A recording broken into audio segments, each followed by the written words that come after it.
Well, I hope you're having a good day. Hope you've, I guess, had a good day at this point, since you'd probably be watching this video around 7 o'clock. I definitely hope you're staying cool. I hope you are well. But as you know, there are a certain number of people in the congregation that aren't feeling well and that are sick, and we certainly want to be mindful of them. We certainly want to be praying for them, maybe reaching out to them, letting them know that we love them. And, as always, if we don't know that you're sick or hurting, please let us know. We want to know. And if we can do anything for you, we just ask that you would ask us. We are in the book of Ecclesiastes. We're making progress. We're in chapter 4. That's what we're going to discuss tonight. So if you haven't read Ecclesiastes chapter 4, maybe it'd be best to pause the video, read chapter 4, and then return, and we can discuss some of the verses there. Just to bring us up to speed, maybe a short little review. In chapters 1, 2, and 3, we've seen that Solomon, or, whether if you think Solomon wrote the book Solomon, it's probably best just to say Kohelet and who Kohelet is. Maybe it's Solomon, maybe it's a person that tried to make people believe that he was referring to Solomon but wasn't actually Solomon, so it's kind of like the Solomonic persona. Who knows? Anyway, Kohelet has talked about the way the world works, and remember, everything is the same. Nothing changes in the world. That is to say that what we observe in the present isn't any different than what people observed in the past, and what can be extracted from that observation is that there will be no difference in the future. The future will be the same as the present, just as the present is the same as the past. Well, we also saw a presentation of wisdom and foolishness, and how wisdom is good. Wisdom is the desirable quality over foolishness, but wisdom ultimately fails because human beings, while they may be wise in some areas, don't know the best time to exercise that wisdom, and that seems to be a problem. Work is talked about a lot. Work is ultimately meaningless, okay? We work our whole lives and then we die. Well, what happens to all our money? Well, it goes to someone else. Well, who does it go to? Well, maybe it goes to a person that's responsible. Maybe it goes to a fool and he blows a person's, I lost the word. The word escaped me as I was just about to say it.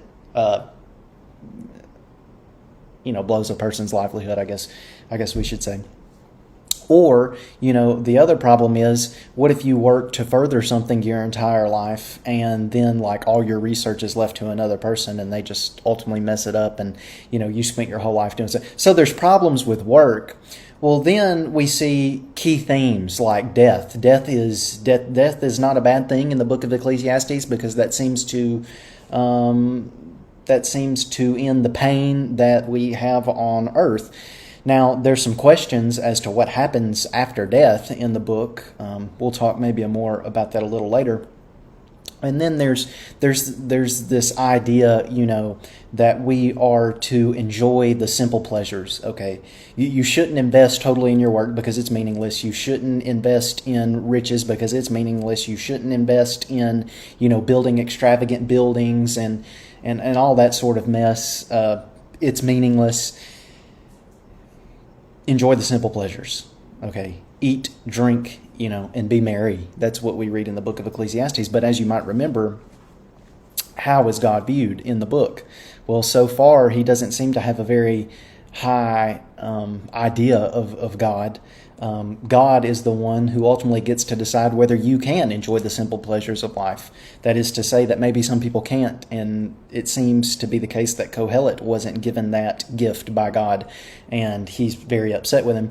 Well, I think that gets us up to chapter 4. And this is what we see when we begin in verse 1. Again, I saw all the oppressions that are done under the sun. Now, notice from the very beginning, Kohelet explained to us that he was going to take a quest. It was a quest that hopefully would ultimately lead him to what is meaningful in life. and he's the one taking the quest. Okay, again, notice that. I observed, this is firsthand experience, right? I observed all the oppressions that are done under the sun. Again, there's our key phrase, under the sun. Sometimes we see the phrase under heaven. They're synonymous. They appear to be synonymous, at least in the book of Ecclesiastes. And what does that mean? Well, it's just restricting our observation to earth and to earth alone. We're talking about oppressions. Okay, so we've seemed to switch topics. Kohelet isn't pleased, and we'll get that if we continue reading. And behold, the tears of the oppressed, and they had no one to comfort them. On the side of their oppressors there was power, and there was no one to comfort them. Kohelet seems to be overwhelmed by the tears of the oppressed. You know, we hopefully want to be people of justice. Okay, if we're Christians, we want to be people of justice. We want people, and I don't even think that applies to just Christians. You know, human beings in general tend to want people to get what they deserve. People, at least to a certain degree, like justice. Okay. We don't like when people are oppressed. We don't like when people get something other than what they truly deserve. Well, the problem is the world doesn't always work that way. The world doesn't operate in such a way that people always get what they deserve. Sometimes people get the exact opposite of what they deserve, and we think life isn't fair, and we might think a host of other things, but nevertheless, that's the way the world operates. That's the way the world works. Now, we have comfort as Christians to know that, yes, in this life, it may not go our way, but God will deliver justice one day. Justice is coming. All rights will be made right, and all wrongs will be made right, right? I should have said all rights, all wrongs will be made right. That's what I was looking for. But notice that there is no hope. There is no consolation for people that are oppressed. Nobody seems to be able to do anything about it. Now, notice Kohelet doesn't seem to do anything about it, and he doesn't seem to encourage anybody else to do anything about it. He just seems to be uncomfortable with the fact that some people, particularly the poor, particularly the fatherless, people like that, are oppressed. Now, he doesn't particularly talk about the fatherless here, but those would be people that would be oppressed. We see that throughout the Old Testament by the rich and by the powerful. Now, the powerful, they have something on their side. The oppressed do not. They have no hope. They have no comfort. The powerful, the oppressors, we should say, they have power. That is what is on their side. That is ultimately the reason that they can do whatever they want to do. Now, is Solomon the author of the book of Ecclesiastes? Well, I'll leave that up to you. There are debates about that, and there is evidence on each side. But if Solomon is the author of Ecclesiastes, we at least need to acknowledge that this presents somewhat of a problem, right? Solomon is king, and if Solomon is king, he can do things to, at least contain the oppression that is going on to a certain extent. If not, ultimately try to eradicate it all together. So we really have to ask ourselves the question, if this is Solomon, why can't he do anything about it? Kohelet doesn't seem to be able to do anything about it. In fact, he's upset, it seems, because he can't do anything about it. So that's maybe a question to keep in mind. But we go to verse 2, and I thought the dead who are already dead more fortunate than the living who are still alive. Now, why is it that the dead would be better off than the people that are on earth being oppressed? Well, death seems to end that, okay? Oppressors, although they have power on their side, have no power over the dead. They only have power on the living. Now, again, Notice how death is used. Death is a good thing. Death provides freedom for the weary, at least how it's pictured in the book of Ecclesiastes. Now, well, we'll talk about that later. I kind of wanted to go to another point. Notice verse 3. Verse 3 sort of intensifies. It does intensify what we read in verse 2. But better than both is he who has not yet been and has not seen the evil deeds that are done under the sun. Now, the dead are better than the people that are being oppressed on earth. We get that. That seems to be right. But better than all of them are people that haven't existed or ever will exist, because they have never had to experience or witness oppression on earth. They're just better off altogether not to have existed. We read something similar in Job chapter 3. We're not going to read it. Job chapter 3, 3 through 5. We could read that. I want to read Jeremiah chapter 20. Jeremiah chapter 20, look in verse 18. This is what we read. Why did I come out from the womb to see toil and sorrow and spend my days in shame? Ultimately here it would have been better to just not have been born. Once I was born, well, I was subjected to the horrors of the world, and it would have been better if I wouldn't have seen those types of things. Well, that's kind of the idea that we see in Ecclesiastes chapter 4 and verse 3. But notice verse 4. Then I saw that all toil and all skill and work come from a man's envy of his neighbor. This also is vanity and striving after the wind.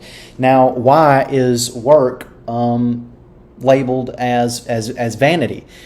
Well, so far in the book, like we've already talked about, number one, we can't control what happens to our money when we die. Number two, we can't control what happens to our work after we die. Somebody will take over, they will step into our place, and we can't control what they do.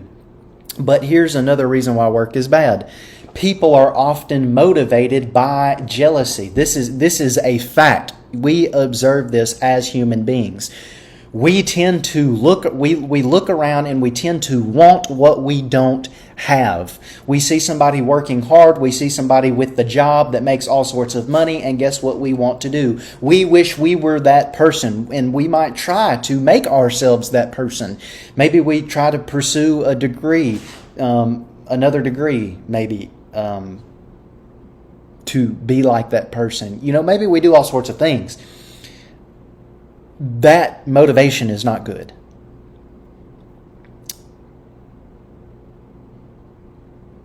We want what somebody has, and we can't have it. We're always, as humans, it seems, just trying to get ahead of everybody else. I have to be better than him. I have to do this better than he does it. I have to have the better job. I have to have more money. We always, as humans, want to be one step ahead, and that's not a quality that is praised in the book of Ecclesiastes, and maybe one we ought to think about a little more. But think about this word jealousy for a second. It's interesting when we observe the word jealousy in the Old Testament. Sometimes it has a positive meaning, and sometimes it has a negative meaning. More often than not, it has a negative meaning. It only has a positive meaning when it's used in the context of a divine-human relationship, or it's used in reference to a marriage relationship. Here, obviously, the jealousy is not good. The jealousy motivates us to want to get ahead, and because of that, we live chasing after something that is just to be labeled as vanity. It's chasing after the wind ultimately. Now, let's look at verse 5. The fool folds his hands and eats his own flesh. Now, that's interesting, right? We shouldn't want to just work so hard that that's all we do, because there's no purpose. But notice, maybe this is a proverb, maybe that's how we're to think about it, but the fool folds his hands and eats his own flesh. Well, what does that mean? The fool folds his hands. Well, he doesn't work at all, right? This is a lazy individual. And what is the consequence of being lazy? He eats his own flesh. He has no food to eat. The only thing he has is his body. Now, obviously, this is This is hyperbole, right? This is extreme exaggeration. But what does it tell us? People that don't work, people that are lazy, don't have anything, and they shouldn't expect anything because they don't work. Now, we read verse 6, and we might scratch our heads. Better is a handful of quietness than 2 hands full of toil and striving after the wind.